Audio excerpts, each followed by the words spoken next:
A lovable older man in small-town Saskatchewan goes out to run some errands. It's the kind of town where everyone knows their neighbors, where people feel safe and secure. Uncle Fred always carried a bit of money with him, and I don't think he had a mean bone in his body. A stranger comes into town, putting everyone on edge. You never know when someone may be watching you or what they're planning to do to you when they get you alone.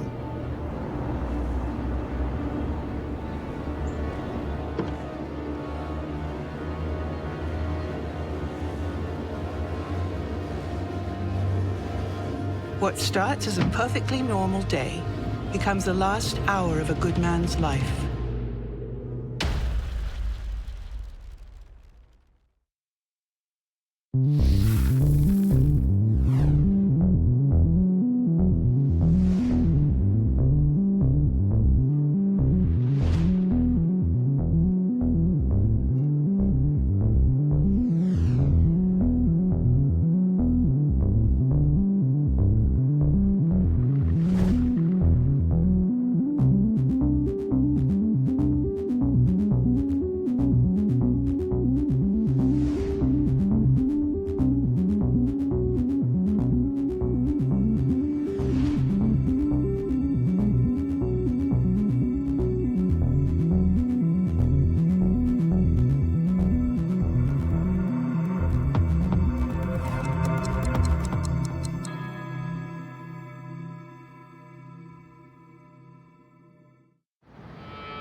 Murder is almost always committed by people who know their victim. Husbands killing wives, wives killing husbands. It's very often a family affair. But when a stranger kills a stranger, that can be the most terrifying kind of murder of all. A crime of opportunity is one which is unplanned. Someone sees a valuable item unprotected and decides to take it. Confident that no one will ever be able to catch them, relatively honest people can sometimes be tempted to cross the line if the opportunity looks good enough. But such cases rarely involve harming another person, let alone murder. But what happens when mental illness enters the picture? If a person has trouble telling right from wrong, or reality from fantasy, how far will they go to take advantage of an unplanned opportunity?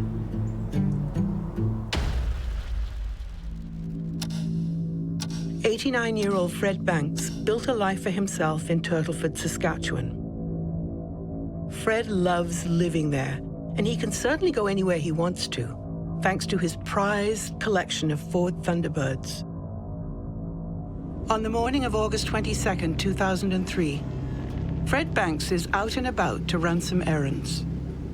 For some, it might seem like an hour of boring but necessary tasks. But for Fred, it's a chance to be seen and enjoy himself.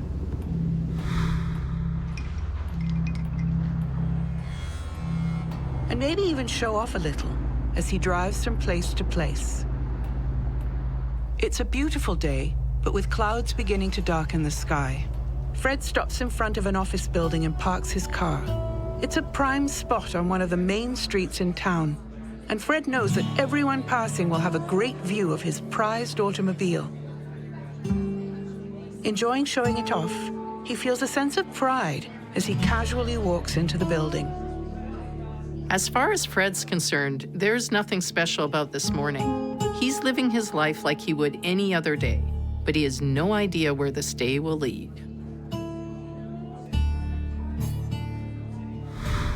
Turtleford is a small rural town in Saskatchewan with a population of just over 500 people. Just a small community, farming. Everybody knew everybody, even in the surrounding area and towns. We all knew everyone. The town boasts the largest turtle statue in Canada, standing over 8 feet tall. They've given the statue the name Ernie the Turtle. Turtleford, very good community, a lot sports-minded community, and it's grown quite a bit in the last 15, 20 years. built water treatment plant, lagoons, new hospital, well system, lots of changes infrastructure-wise.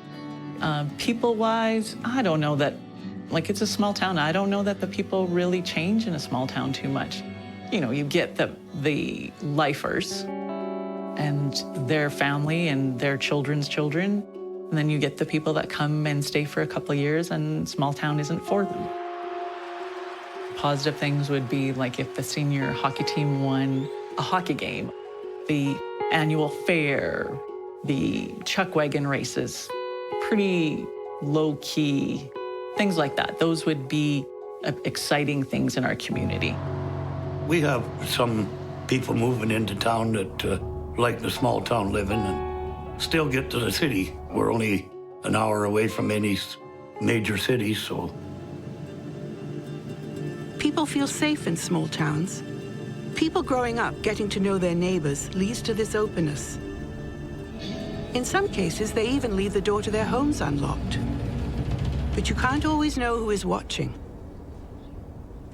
Who might have wandered into the town, and what that lack of caution can lead to. A lot of people remember his habit of keeping around large sums of cash. Uncle Fred always carried a bit of money with him. He didn't believe in banks. He was always eager to show you that he had a lot of money. One time he showed me the secret compartment in his wallet that had extremely large bills in it that I'd never seen before. He didn't write no checks. He had cash. That was the days you could get $1,000 bills, and that's how he paid for his cars.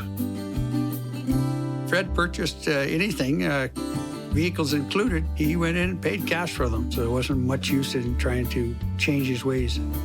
His two prized possession cars were his 1966 two-door hardtop Ford Thunderbird and a 2000 Ford Thunderbird. Fred had a pretty heavy foot when it come to driving his cars.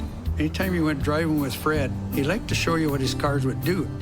When the Thunderbirds that he come out in 2000 were kind of a unique model. They were a little change in looks to a Thunderbird. They were supposedly be a collector vehicle at some point, and they were a pretty pricey vehicle. And he had a son-in-law along with him that he just told to go to the car, and under the seat was an envelope, bring it in, and it was his cash for the paying for that car that day. He was really, really happy to see anybody, and if you stood and visited with him for a while, he'd talk to you. Yeah, he was always happy to see people. I met Fred through my job as a town administrator. So he would come in and pay his monthly water bill. I always had a twinkle in his eye kind of thing. He really enjoyed family. Yeah, family meant a lot to Fred. He had family up here that he could visit, so that's why he moved it, and he liked it up here, so he stayed. Fred was actually in his element when he was attending those kind of functions. He truly enjoyed those kind of functions. This kind of friendliness isn't unusual for the small town of Turtleford. On August 30th, 2003, the RCMP, the Royal Canadian Mounted Police, are called and asked to do a wellness check on Fred. He hasn't been seen for a few days, and people around town are growing concerned. Wellness check is done quite commonly by all levels of policing. It's when you get a call to check on a loved one, an elderly person, someone who may not have phoned as regularly as they should. You're asked to go by and check on their wellness, and you do it as a public service. My sister was in contact with Fred a lot, and she was checking on him one morning and phoned a number of times, no answer, no answer. So they kind of thought there's something not quite right here, so they did call the RCMP.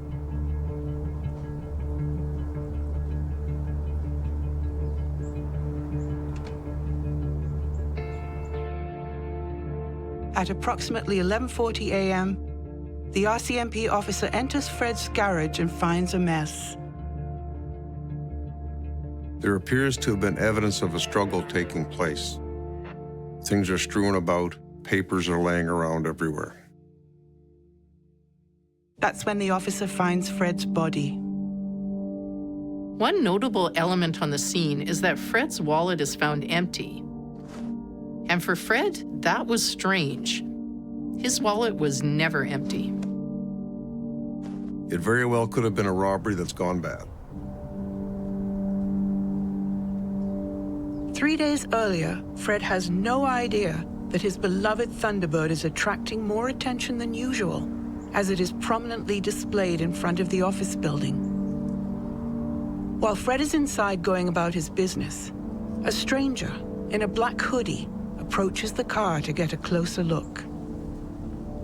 To anyone passing by, this unknown person might simply appear to be a fan of classic American cars. But is he, in fact, something more sinister? As Fred's final hour continues, he runs his errands with no idea of the danger that can lurk around any corner. Definitely when he first came to town, people were aware that he was here. People were asking, why is he here? People noticed him a lot. He seemed a little bit strange. Like, when there's someone new in town, everybody knows. It's a small town. He gave you an uneasy feeling. He definitely did. I seen him several times around town. I was a JP at the time. I went to the police and I said, you better go check that guy out. I said, he looks like he's up to no good. I could see where him and Fred would cross paths. Like if Fred, was out in his yard, or if Fred was at the post office, or if Fred went for groceries, or any of those things, he would have crossed paths with him, very possibly. The sight of large sums of money could be enough to drive people to do awful things, even to someone so kind. I'm sure that this fellow knew that Fred had this money in his wallet. Fred Banks is seemingly murdered for the fact that he felt too safe and revealed just a little too much.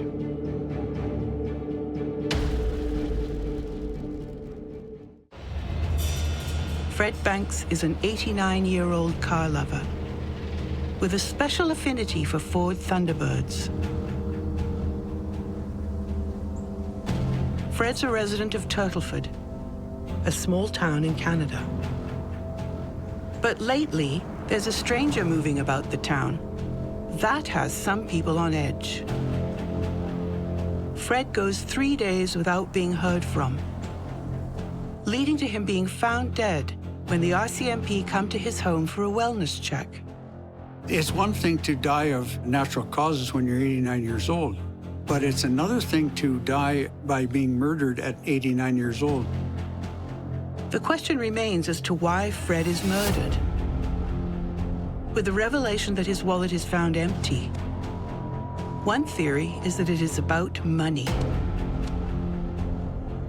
During an eventful hour on the morning of August 27th, 2003, Fred stops by an office in order to pay his electricity bill.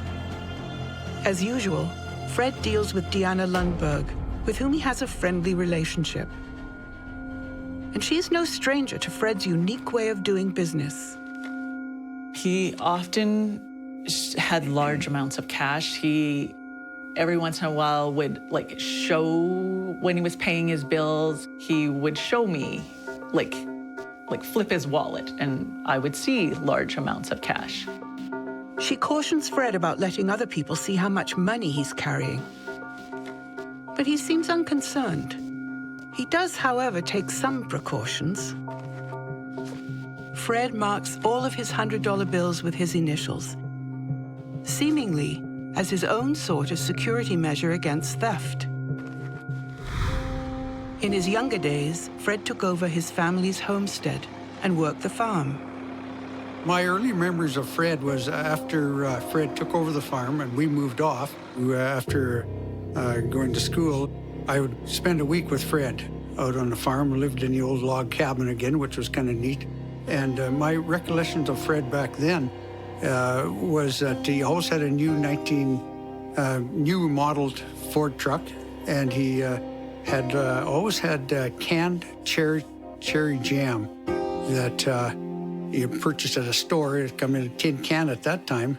And I think Fred was probably always glad to see me leave after a week because I consumed a fair bit of his cherry jam in a week, I think.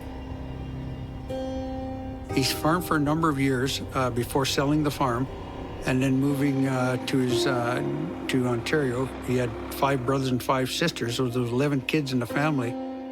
He lived in Ontario for a number of years before moving back to the West and purchasing a house in Turtleford. I knew Fred when he first moved to town. I was working for the town, and he loved to show off his car when I stopped to pick garbage up.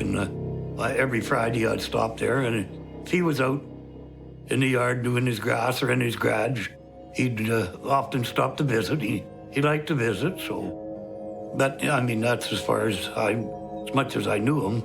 He kept pretty much to himself. While Fred is most known for his Thunderbird collection, he has other more crafty hobbies. He was a rock hound. He had toured the country for rocks, different types of rocks. He had the equipment to cut and polish rocks. He made a lot of pennants, a lot of earrings, that type of thing. But a lot of people remember his habit of keeping around large sums of cash. You could have told him to put his money in the bank or do things differently, but that was the way Fred operated, and there wasn't much use in trying to change his ways.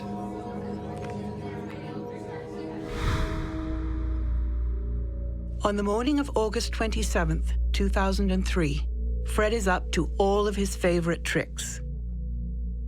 Fred seems to get as much of a kick out of showing off his money as he does showing off his cars. And he enjoys making Deanna nervous.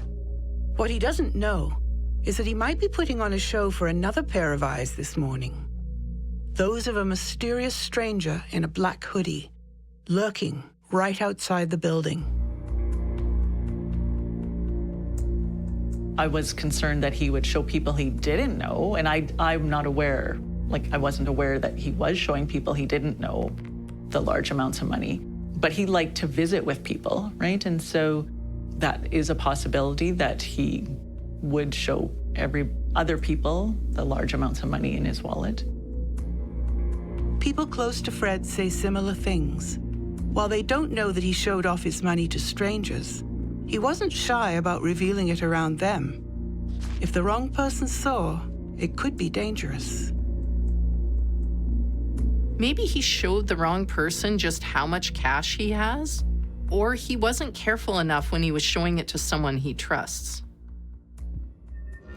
When Fred is found, there are 2 weapons on the scene that appear to have been used in his murder.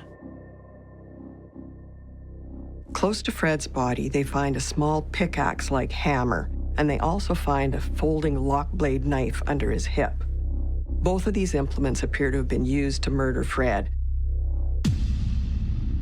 There's blood on the pointy end of the pickaxe hammer, and he's got several puncture wounds and stab wounds all over his head and face and neck. Forensic pathology later finds the cause of death to be considerable force applied to the brain, most likely from the pickaxe-type hammer. This all happened inside of Fred's home where he lives alone, so there's no obvious suspects or witnesses. Police start canvassing the area to see if anyone has heard or seen anything. One figure who's been seen around town keeps coming up. Definitely when he first came to town, people were aware that he was here. People were asking, why is he here? People noticed him a lot. When there's someone new in town, everybody knows. The man is always described as wearing a black bunny hug, which is a local term for a sweatshirt with a hood. One man tells the police that he spoke to this stranger. The stranger gave him the name Howard and seemed interested in Fred's Thunderbird. Some residents become concerned over the appearance of Howard long before anything happened with Fred. I seen him several times around town. I went to the police and I said, "Yeah, you better go check that guy out. I said, he looks like he's up to no good." The time I went to the police, he was walking down behind the rink because I could see. I lived just on the outskirts of town. I could see everything that happened downtown and where he was touring all the time.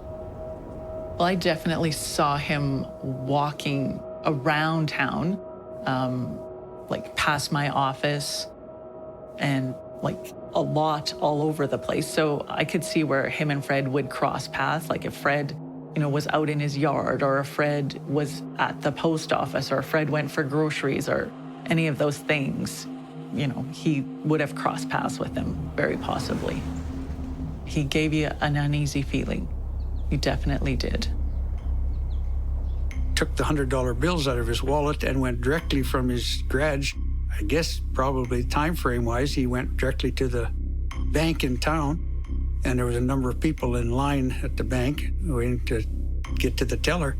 And this fella kind of barged right through and wanted to exchange his $100 bills for smaller bills. And the teller told him that he had to basically stay in line. A bank teller comes forward because she has a man in a black hoodie, presumably Howard, come up to her counter on August 28th, one day after Fred's murder. Howard counted out $100 bills in front of her and asks to have it changed into smaller denominations.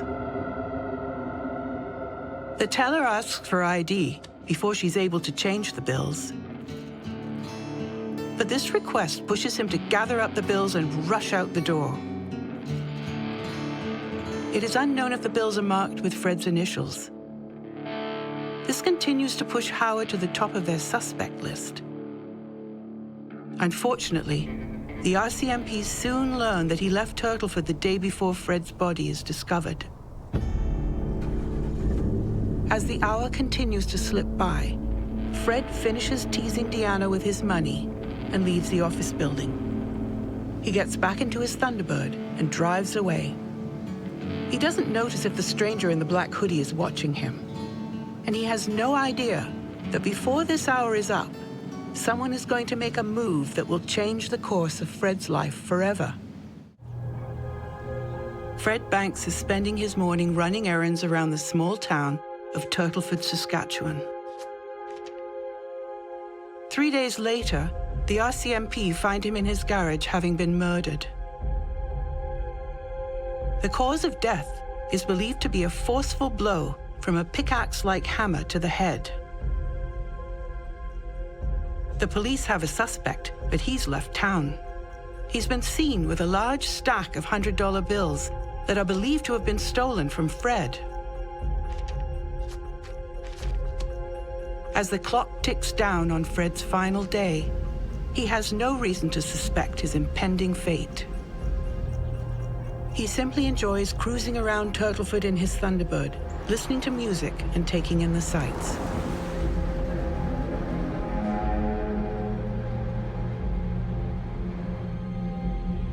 A man matching Howard's description is seen getting off a bus in North Battleford, Saskatchewan on August 29th. He purchases a customer pass for Halifax. A customer pass is a ticket without a specific date attached to it, so he can choose when he'll get on a bus later. Approximately 15 minutes after arriving in North Battleford, he is caught on camera within a local bank. This time, he deposits $4,000 into an account. The majority of the bills Howard uses, both at the bank and at the bus stop, have ink markings on them. At first, these markings don't appear to be the initials that Fred marked all of his bills with. But when looked at by an expert, it appears that Howard wrote over them, trying to conceal the initials FB with his own ink. Howard is spotted throughout the day across North Battleford, eventually checking into a hotel. The reality is in this type of police work, when you find 3 days after it's happened that it's a murder, the criminal has a head start, you're now at the point of trying to kick an investigation off 3 days in, which if you use the old adage of the first 48 hours, you're way past that already. While the RCMP find all these witnesses and successfully track Howard's movements, by the time they reach North Battleford, he's already gone. The RCMP finally catch up with Howard on September 2nd, 2003. He is found and arrested in a bus depot in Saskatoon, Saskatchewan, a city 2 hours away from where he is believed to have committed murder. After the arrest, the RCMP are able to identify Howard as Howard Sangster. Howard Sangster is a homeless man with a troubled and violent past. After committing crimes in his home province of Nova Scotia, he is found to be not criminally responsible for reasons of insanity. But his actions land him in the psychiatric ward of a hospital for a while. When doctors eventually release him back into society, he wanders across the country aimlessly, and not much is known about this time. Until one day, he arrives in Turtleford. Seeing a classic car and piles of cash could be tempting to anyone, but for a man like Howard, the temptation can drive him to extremes. Even with this arrest made, the effect that Fred's murder has had on the town has left a permanent mark. It's just spread. You know, people, what's going on? What's going on? Well, Fred was murdered last night. You know, and you only have to tell one guy and the whole town knows. Well, I think when the town first started to realize what happened, shock would be what was going on. Disbelief. People wanted to know how this happened. How could it happen? Why did it happen? How could anyone do that to him? It was very difficult for the community. Not so much that the community was divided, but I think everybody was just in shock. And, the RCMP were doing what they had to do, which means we didn't know things. So I think that was really tough for everybody.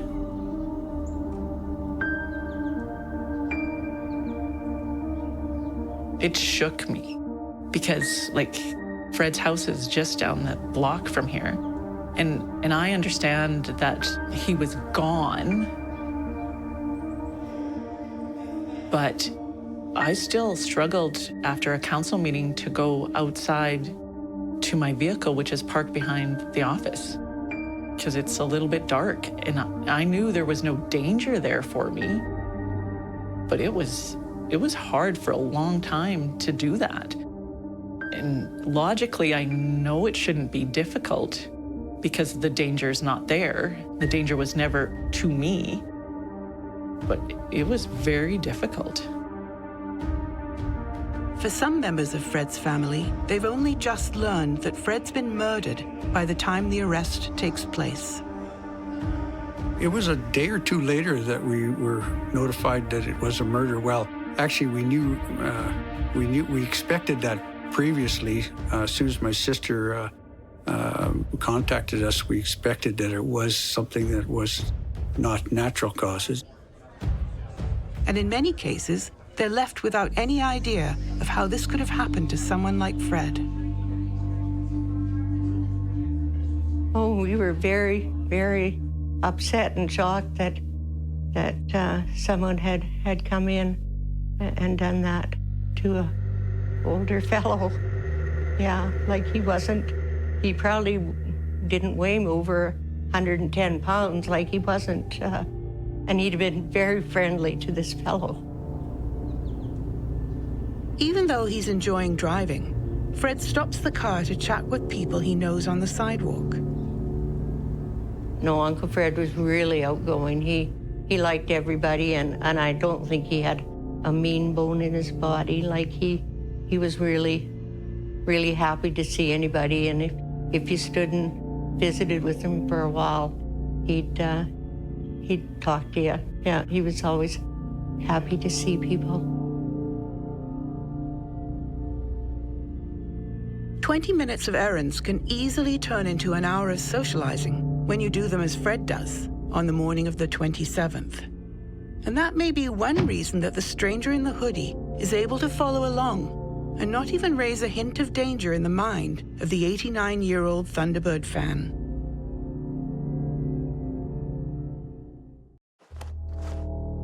Fred Banks is found murdered in his garage on August 30th, 2003. The RCMP determined his death to have taken place 3 days earlier on August 27th. Howard is seen around town leading up to Fred's murder. After the murder, witnesses recount seeing him using $100 bills marked by Fred and stolen from his wallet. The RCMP traced Howard's movements to Saskatchewan and arrest him on September 2nd, 2003. But while it is believed that Howard is the most likely suspect, motivated by the sight of Fred's full wallet, the investigators still need definitive evidence. Finally, his errands complete, Fred returns to his garage on the morning of August 27th, 2003. He parks his Thunderbird with care, gets out of the car, and closes the garage door. But as he turns around to walk into his house, he is startled to discover that there is someone else inside the garage with him. Someone who must have followed him in, unnoticed, and is now standing and staring at Fred intently. It's the stranger in the black hoodie, a man who, although Fred doesn't know it, is named Howard. After the arrest, the RCMP are able to identify Howard as Howard Sangster. Now that they have a full name and not just a first name, they're able to find the full criminal history of this individual. It turns out Howard Sangster was charged for a bank robbery in Nova Scotia back in 1995. Howard makes his own situation worse. While out on bail before his trial, Howard stabs the man who owns the rooming house where Howard lives. He stabs the man 17 times. Howard is then charged for attempted murder on top of the robbery. During the trial, Howard makes an insanity plea. He is deemed not mentally fit to be responsible for his crimes, and so is sentenced to a hospital in Nova Scotia rather than a prison. 6 years later, in 2001, medical professionals allow Howard back into the community. At first, they release him into the care of his mother in Piedmont, Nova Scotia. Soon after, he applies for an absolute discharge. His application is accepted, and the authorities stop keeping track of his movements.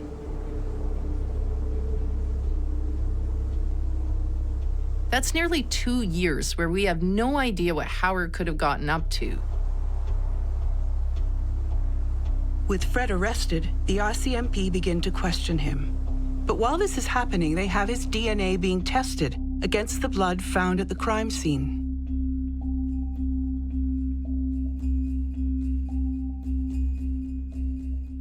The lab techs take swabs from all over the pickaxe.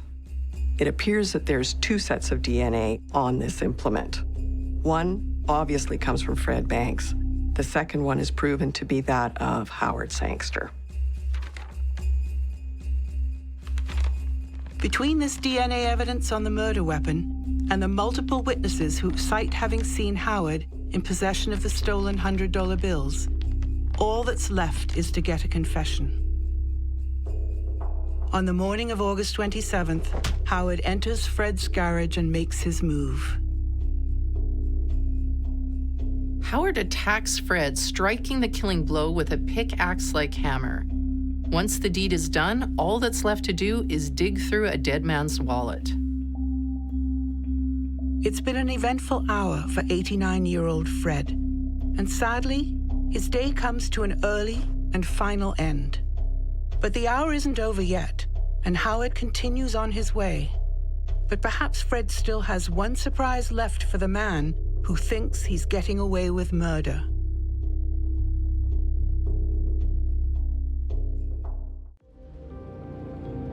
89-year-old Fred Banks built out a life for himself in Turtleford, Saskatchewan.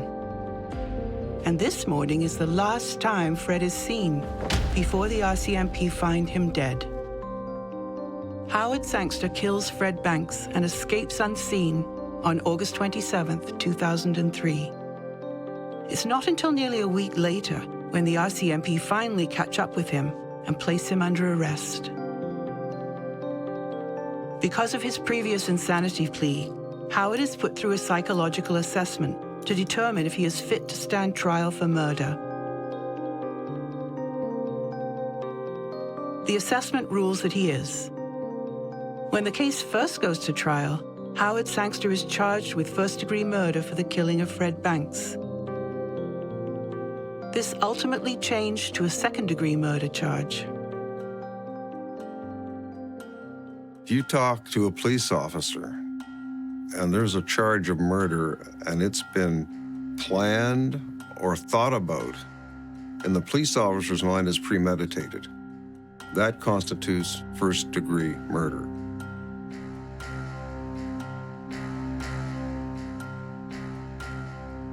And it comes with a 25-year mandatory sentence with no parole. However, if it's a murder that's committed randomly, without much planning, it's still a murder. It's second-degree murder, which you can get parole after 10 years.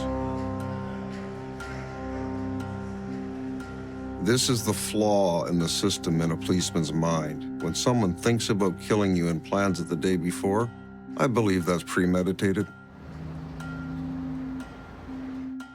The evidence against Howard is strong, especially with the DNA found on the murder weapon. I testified at the trial as a character witness.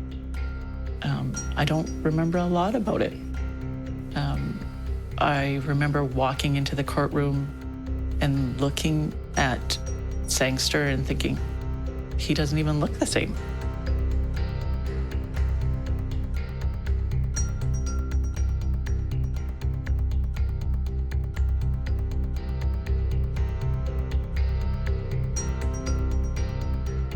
That was difficult. I mean, to go to court and testify when I've never done that before was difficult. Brought everything back up, right? Like, everything is there, and then you think you deal with it, and then it's gone again, right? It's gone, and then it's right back up at you.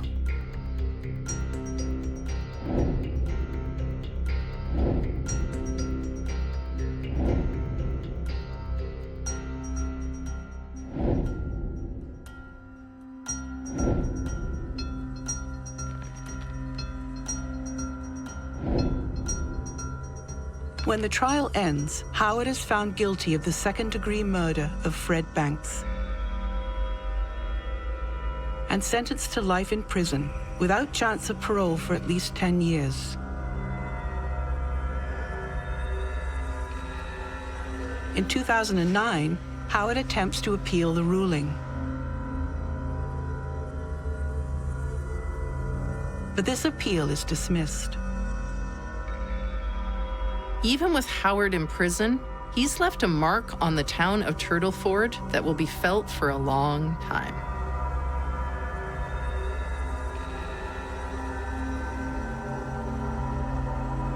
Every time you see a stranger come to town, everybody wonders, who's this guy? And I mean, in the last few years, we've had all kinds of people moving in and out, and everybody, well, who's this guy? Where's he working? What's he do? And everybody asks the same question, who's that guy? People move around, get jobs here and there, and then they move here, and next thing you know, they're gone. But they don't seem to cause any trouble, but you know which ones to look out for. And unfortunately, nothing can bring Fred back into their lives. To die by being murdered at 89 years old. And Fred was active, he has good health. I'm sure he had a number of years left in him. And it was difficult on the family, particularly my parents. They took it hard. And, you know, it's simply because of the circumstances. why and how that would take place in small-town Turtleford, Saskatchewan.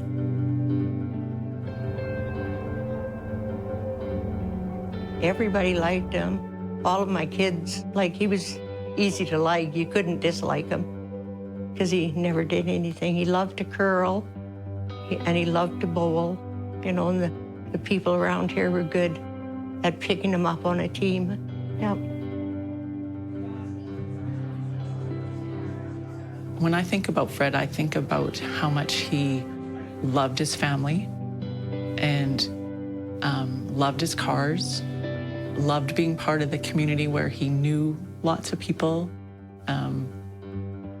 And I think about that smile and the laugh.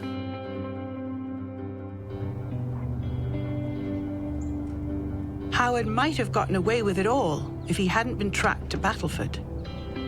In the space of 1 hour, the fates of two very different men are sealed. Fred's unusual habits with large amounts of cash lead to his senseless murder, but they also lead to the killer's downfall. When Howard Sangster pays for bus tickets with Fred's marked $100 bills, he leaves a perfect trail for investigators to follow and arrest him. The RCMP track his movements in part because of how he purchases a bus ticket. If not for using these bills, he might have gotten away with it all. With such close proximity to where his crime takes place, the police easily discover where he's going. And Fred Banks' murderer may have never been brought to justice.